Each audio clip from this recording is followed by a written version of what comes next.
Edith Wharton,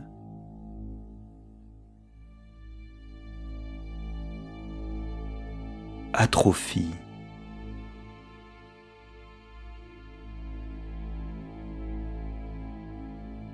Mrs. Frenway s'installa furtivement en son coin du Pullman.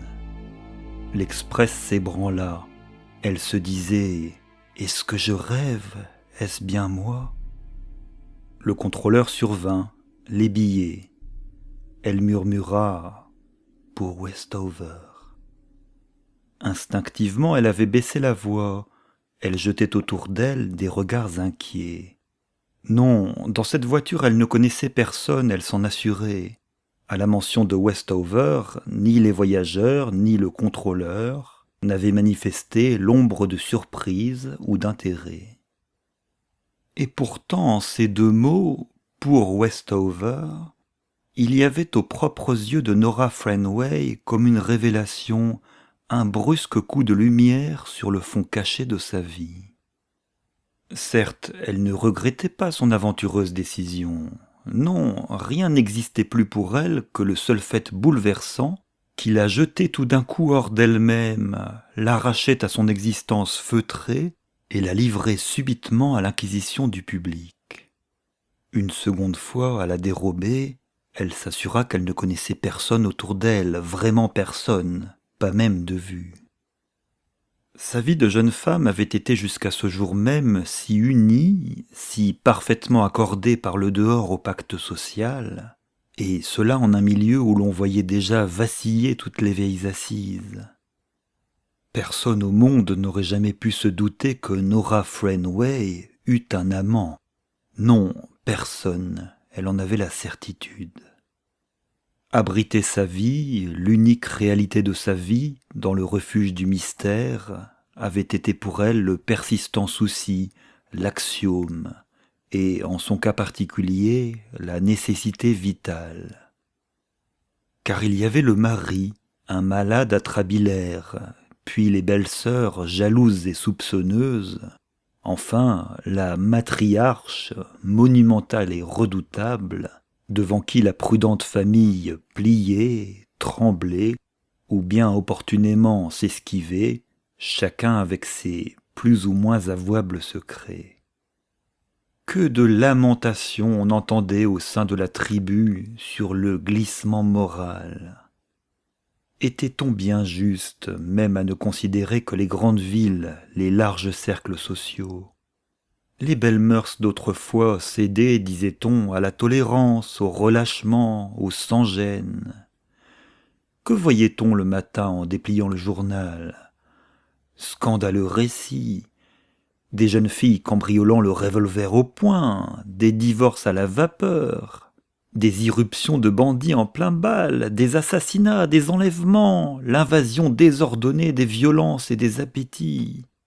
Oui, tout cela se lisait dans les journaux, mais en fait une Nora Frenway, considérant le champ de son existence, pouvait, comme tant d'autres, s'y trouver aussi parfaitement palissadée, clôturée et surveillée par la famille et la société aux aguets, que la plus sage demoiselle des sages romans que lisait sa grand-mère.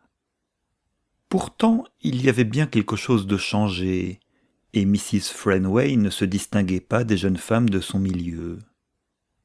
Comme toutes ses amies, elle pratiquait la cigarette, le cocktail. À chaque nouvelle saccade de la mode, on voyait ses robes devenir plus courtes. Elle s'était naturellement fait couper les cheveux et ne manquait pas la partie de poker. Si elle avait prétendu se singulariser, porter chignon, cacher pudiquement ses jambes ou éviter le jeu, son mari, tout le premier, en eût pris de l'humeur. Il n'aurait pas manqué de dire « Ma chère amie, voyons, qu'est-ce qui vous prend? Êtes-vous neurasthénique, ou bien est-ce que vous voulez vous faire remarquer ?»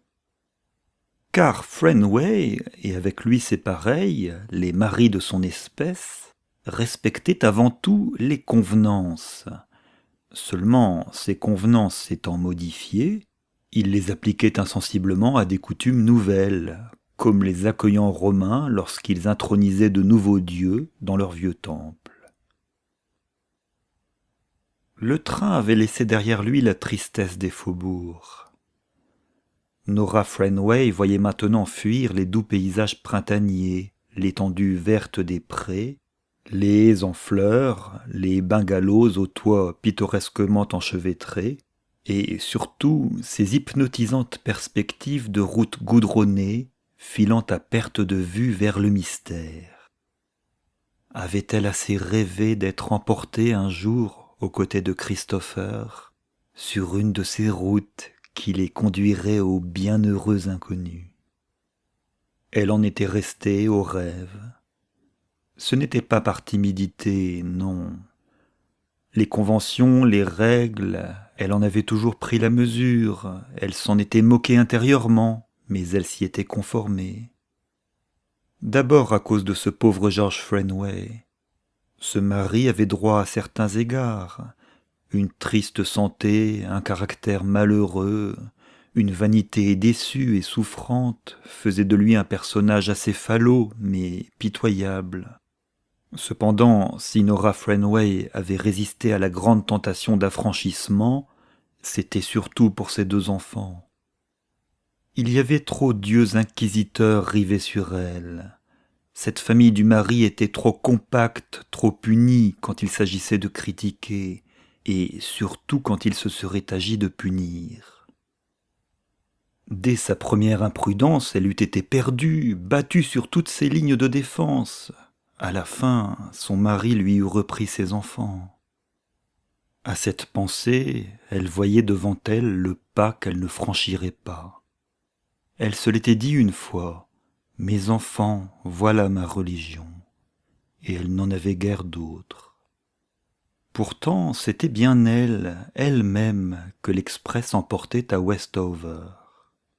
Tout à l'heure, elle sonnerait, elle entrerait chez Christopher.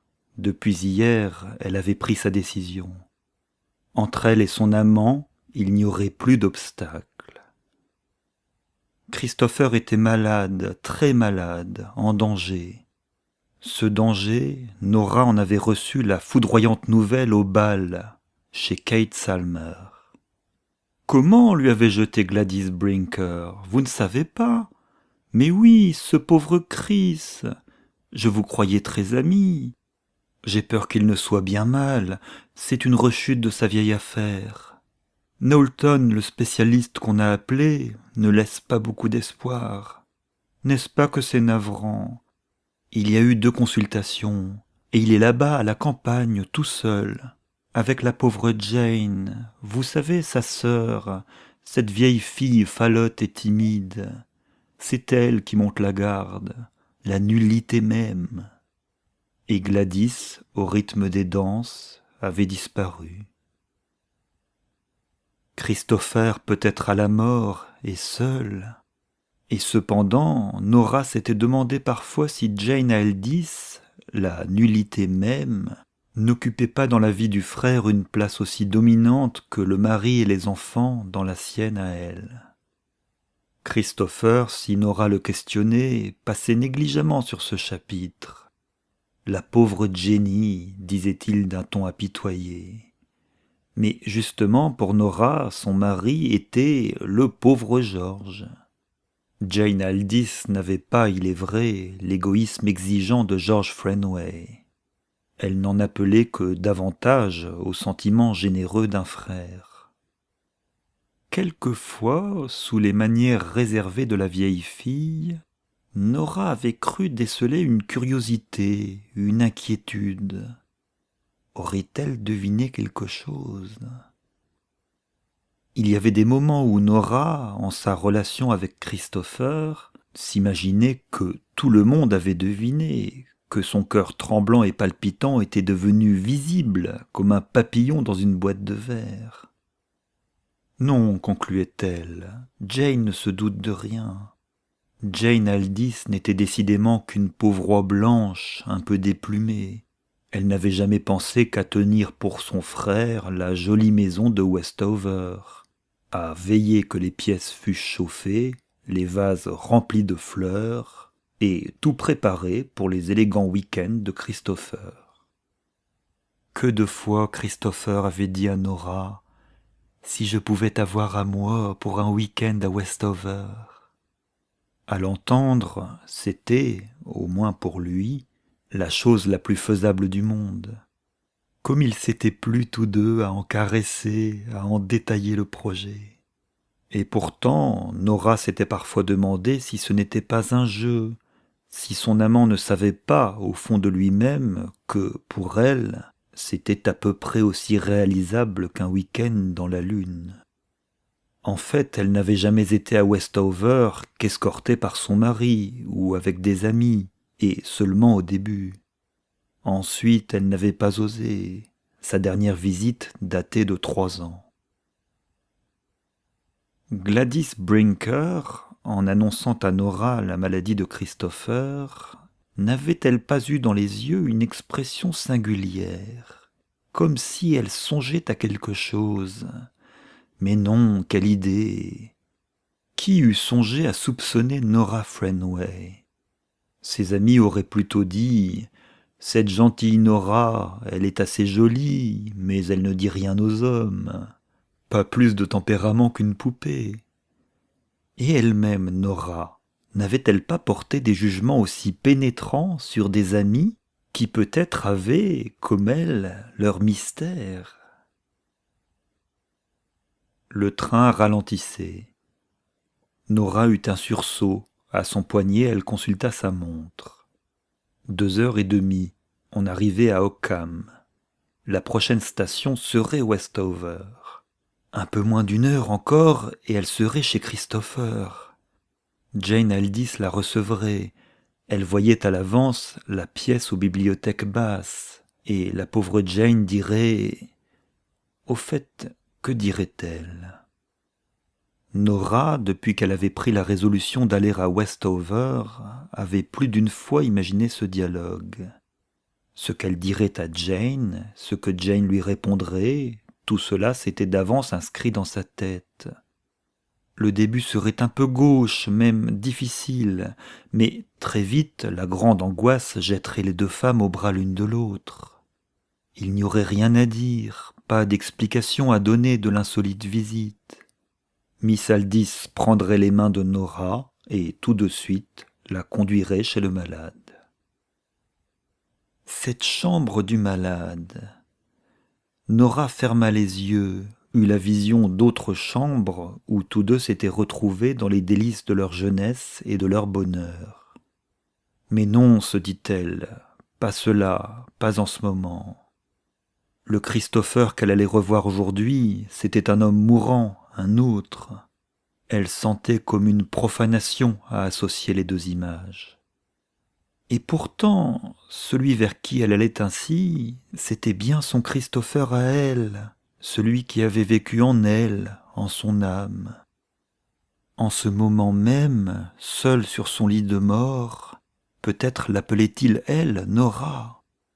Qu'importait à présent ce qu'on pouvait autour d'elle dire ou deviner? Le Pullman pouvait bien s'emplir d'amis et de connaissances. George Frenway et toute la famille auraient pu y entrer à la dernière gare.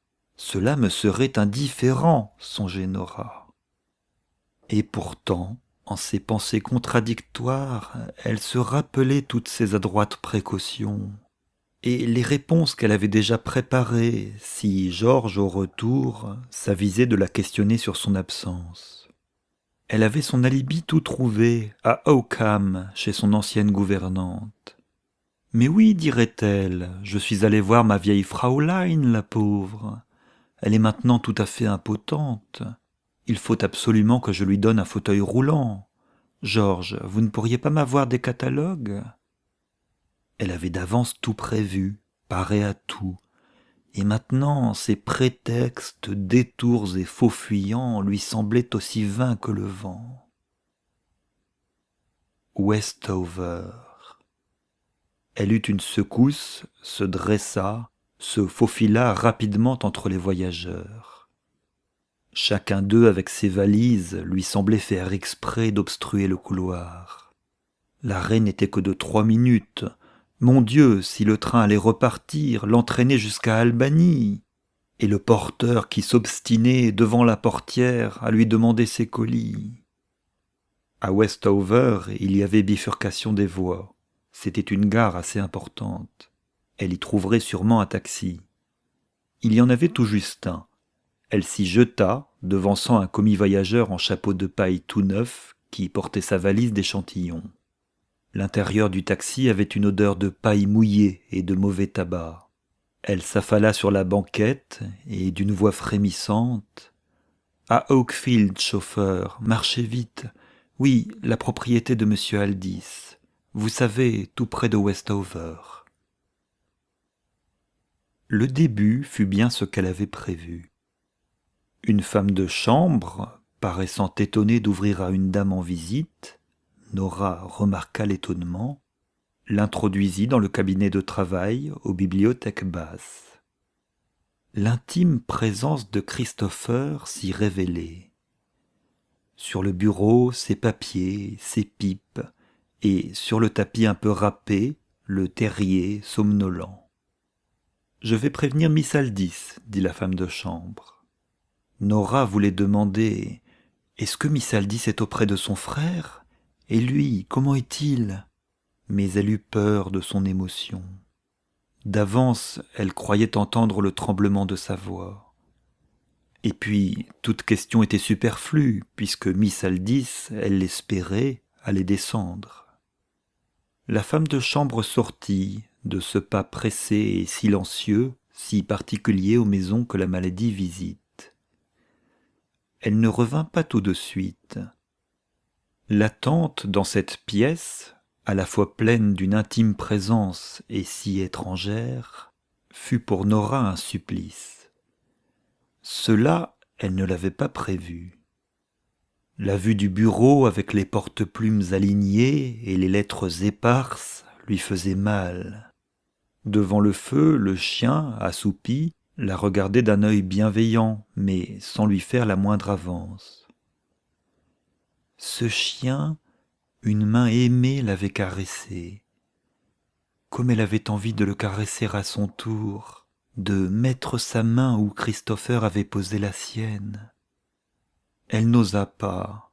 Le chien pourrait aboyer. Cela troublerait le silence inquiet de cette maison aux écoutes. Elle se mit à la fenêtre et regarda les buissons bourgeonnants, les oignons à fleurs qui pointaient sur la terre gonflée. « Si madame veut bien me suivre ?» Elle eut au cœur un sursaut. Allait-on vraiment la conduire auprès du malade ? Elle sentait monter les larmes dans un flot d'angoisse et d'amour. Mais la femme de chambre, la conduisant à travers le hall, s'effaça pour la faire entrer dans un de ces salons froids et vides comme on en trouve chez les célibataires. Les fauteuils et les canapés, symétriquement placés, semblaient enveloppés de ces tristes réflexions qui s'échangent d'un meuble à l'autre dans les pièces inhabitées. Même le soleil printanier, glissant à travers la vitre son rayon oblique, ne posait qu'un reflet terne et froid sur la marqueterie lisse d'une table inutile. En ces attentes, le premier émoi s'était épuisé, laissant à Nora une sensation de malaise, d'élan manqué. Si Jane Aldis allait lui jeter un froid comme cette pièce glacée. Elle songea avec regret qu'elle n'avait pas établi avec Jane Aldis un lien de cordialité. Mais cacher son amour avait été son instinct. Avec l'entourage de Christopher, elle avait joué le détachement. Elle se demandait maintenant si cette affectation n'aurait pas, au contraire, éveillé la curiosité. Oui, il aurait été plus habile de se mettre avec Jane Aldis sur un pied d'intimité. Comme tout serait plus aisé et plus naturel aujourd'hui. Au lieu d'être là, cherchant midi à 14h pour justifier sa visite, elle dirait tout simplement « Chère Jane, me voici, dites-moi ce qu'au monde je puis faire pour vous. » Elle entendit dans le hall un pas hésitant, encore un pas étouffé. Elle aperçut Miss Aldis debout sur le seuil entr'ouvert. La pauvre Jane, comme elle avait bien changé depuis la dernière rencontre. Il y avait du gris maintenant dans ses cheveux ternes. Les paupières, toujours un peu rouges, étaient lourdes et gonflées. Le teint jaune tournait à l'anxiété, à la fatigue. Était-ce là l'adversaire redouté ? Pourtant, Nora eut l'impression que Miss Aldis avait hésité un instant dans le hall. S'était arrêtée comme pour dévisager à l'avance l'imprévue visiteuse et mesurer la situation. Mais non, elle avait sans doute simplement rajusté ses pauvres cheveux en passant devant le miroir. « Mrs. Frenway, comme vous êtes bonne, fit Miss Aldis. » Sa voix sonnait un peu lointaine et détachée, une voix d'automate qui récite les formules de l'hospitalité. « Je vous en prie, dit-elle, asseyez-vous. » Elle avança l'un des maussades fauteuils. Nora s'y assit, un peu raidie, sa main crispée sur son petit sac, dans l'attitude réglementaire de la dame en visite. « Je suis venue... »« Comme vous êtes bonne, répéta Miss Aldis. Je n'avais pas la moindre idée que vous fussiez dans nos parages, pas la moindre idée. » Est-ce qu'elle voulait donner le change ? Ne savait-elle pas tout ? Ne cherchait-elle pas pour elle et pour sa visiteuse une fin décente ? Ou bien était-elle simplement obtuse ? « Vous êtes en visite chez les Brinker sans doute, ou peut-être chez les Northrup. La dernière fois que nous vous avons eu à déjeuner, je me rappelle que vous étiez venu avec les Northrup. Il y a bien de cela 2 ans, n'est-ce pas ? Fit Miss Aldis d'un ton qui semblait attacher à cette question l'intérêt le plus vif. « Non, 3 ans, répondit Nora, et aussi d'une voix d'automate. « 3 ans déjà, en 1921 alors. Vous avez raison, c'est l'année où nous avons transplanté le grand être. Je me rappelle que M. Frenway s'était intéressé à l'opération. Je l'avais emmené voir l'ancien emplacement du hêtre. N'est-ce pas, il s'occupe beaucoup d'arboriculture. Oui, oui, beaucoup. Nous avions fait venir des spécialistes, vous savez, des médecins d'arbres, comme ils disent. En fait, le hêtre a beaucoup gagné à être changé de place. Et vous-même, poursuivit Miss Aldis, n'avez-vous pas fait de la transplantation d'arbres à Long Island ? Oui, répétait Nora, mon mari s'intéresse beaucoup à... Ainsi, interrompit Miss Aldis, vous êtes en séjour chez les Northrup. Et moi qui ne les savais même pas arrivés à Maybrook. Je vois toujours si peu de monde. Mais non, fit Nora, je ne suis pas chez les Northrup. Vraiment ? Alors chez les Brinker ? Tiens, Hal Brinker est venu ici hier, et il ne nous a pas dit que vous étiez leur hôte. Nora eut une hésitation. C'est que je ne suis pas leur hôte. J'ai une ancienne gouvernante qui demeure à Oakham. Je vais quelquefois la voir, et aujourd'hui j'ai poussé jusqu'à Westover. Elle s'arrêta court, et Miss Aldis murmura avec une gracieuse aisance « C'est cela, comme si elle-même soufflait à Nora la leçon opportune. Mais Nora reprit « Et puis j'ai vu l'autre soir Gladys Brinker. Elle m'a appris la maladie de votre frère. » « Oh !» fit Miss Aldis. Elle sembla donner à ce « oh !» tout un sens, et même y mettre l'intention d'un point final. Ses sourcils se levèrent comme en un léger étonnement. La chambre close semblait faire silence autour des 2 femmes. Une grosse mouche sortit de la torpeur chaude et vint bourdonner contre la vitre. « Oui, mon frère est malade, » concéda Miss Aldis, lentement et comme à regret. « Cela nous fait tant de peine, dit Nora. Votre frère depuis longtemps est un si bon ami pour nous. » « Oui, il m'a souvent parlé de vous et de M. Frenway. » Une autre pause souligna cet acquiescement. « Non, elle ne se doute de rien, pensa Nora. » Miss Aldis continua. « Christopher fait grand cas des avis de M. Frenway sur ses essais de transplantation. Seulement, notre sol ici est bien différent du vôtre. M. Frenway a certainement fait faire chez lui l'analyse du terrain. » « Oui, je crois que oui. » Mon cher Christopher a toujours été un grand amateur de jardin. J'espère qu'il n'est pas très malade, hasarda enfin Nora. Notre amie Gladys semblait inquiète. La maladie inquiète toujours, n'est-ce pas? Mais vous n'êtes pas, je veux dire, vous n'avez pas d'inquiétude sérieuse. Je suis très touché de votre intérêt. Voici, les médecins n'observent aucun changement depuis hier. Et hier?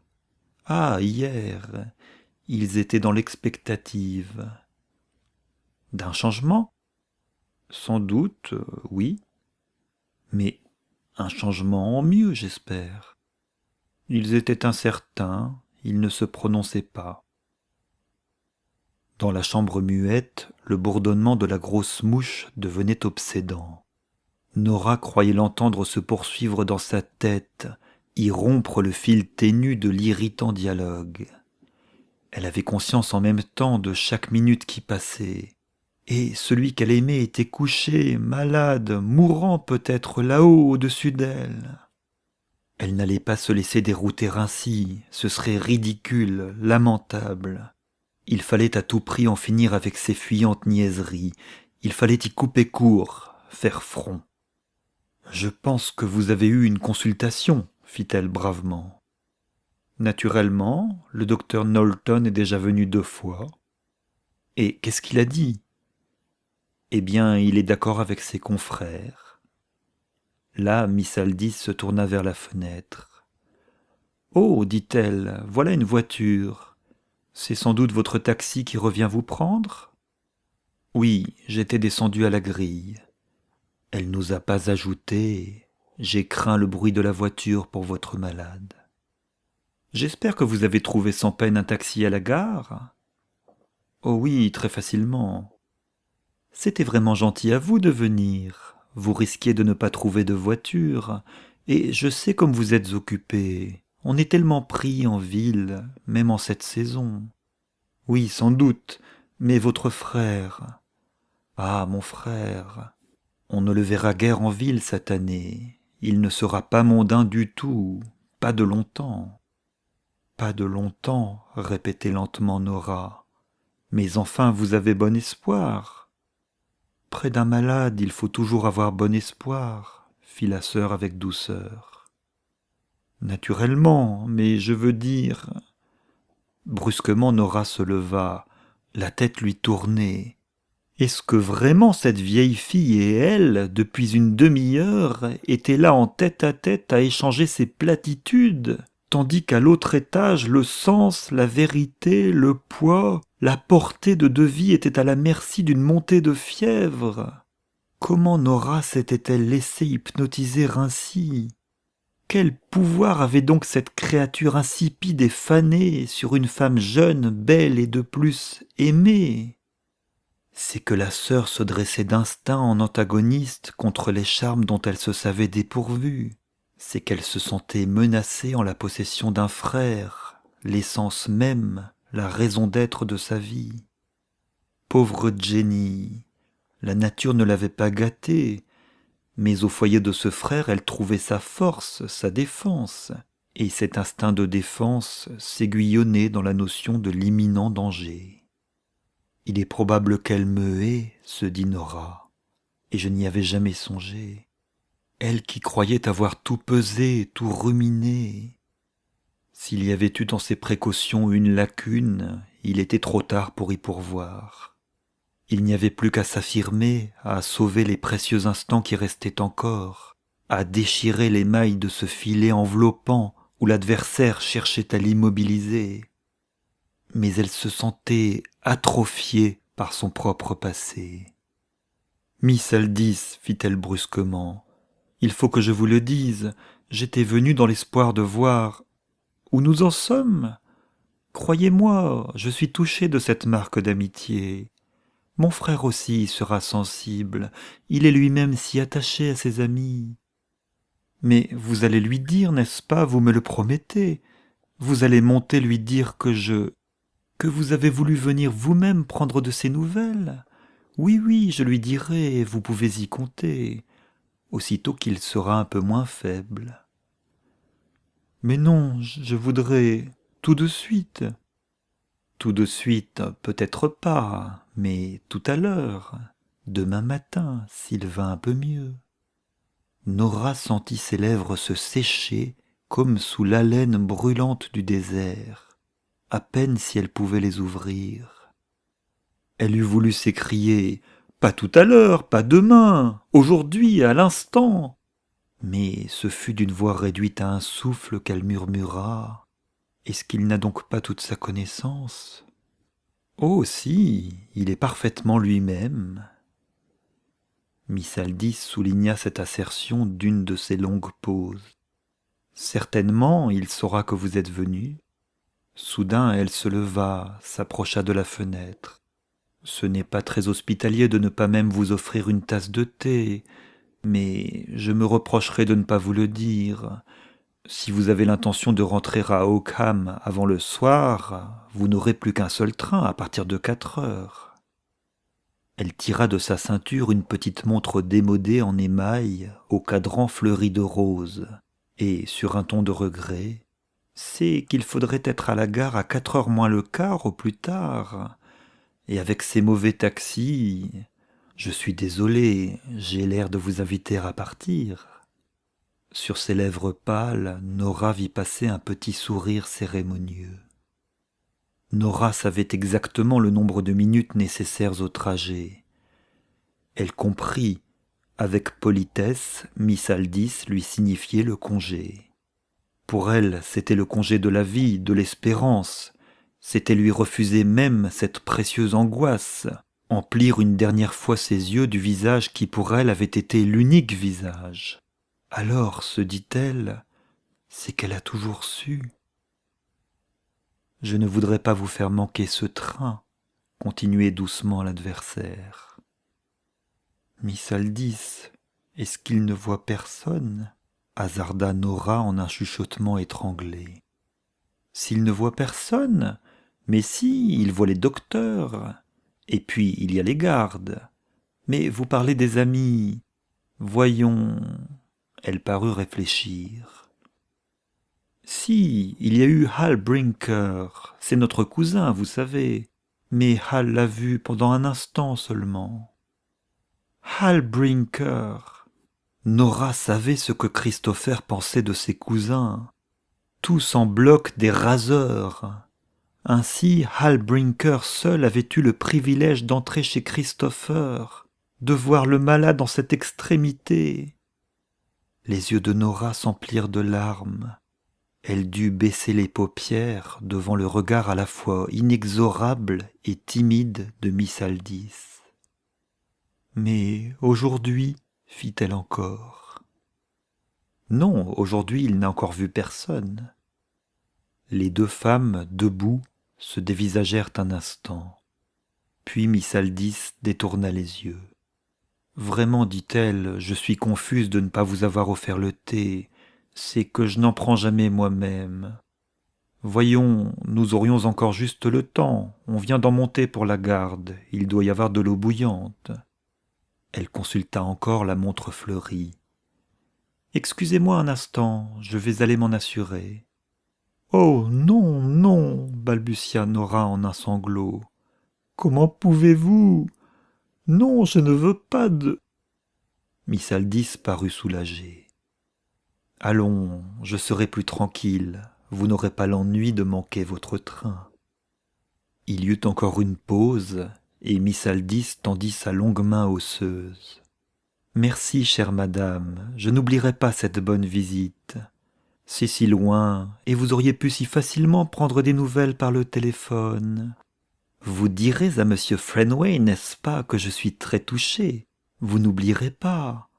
Il m'a envoyé des brochures si intéressantes sur la transplantation des arbres, et puis je veux vraiment le remercier de vous avoir laissé venir. » Encore une pause, et les deux lèvres pâles ne furent plus qu'une fente étroite, une ligne tracée à la règle dans un visage sans expression. Aussi, je vais lui écrire et le remercier moi-même. Miss Aldis posa un doigt sur le plus proche commutateur. Le timbre retentit dans le silence. La femme de chambre apparut avec la promptitude d'une soubrette de théâtre.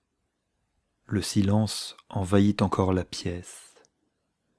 Oui, elle sait tout, songea Nora. Pour la 3e fois, Miss Aldis regarda l'heure à sa montre. Elle fit entendre quelque chose comme un petit rire indifférent. La grosse mouche sifflait, venait buter contre les vitres. Son bourdonnement se répercutait dans la tête de Nora, s'y associait aux explosions du taxi récalcitrant qui arrivait devant le perron. Le chauffeur fit sonner sa trompe, il appelait sa cliente. « Il a peur, comme moi, que vous manquiez le train. » Miss Aldis eut encore son sourire cérémonieux. Nora s'avança vers le hall, le parquet lisse et glissant lui semblait s'étendre devant elle à perte de vue. Tout au bout, elle apercevait pourtant, dans l'encadrement éclairé de la porte, une toute petite femme de chambre, et devant le perron, le taxi trépidant qui avait l'air d'un indocile joujou. Elle franchit le grand espace. À chaque pas, il lui semblait soulever du plomb. Sa déception lui faisait mal jusque dans les os.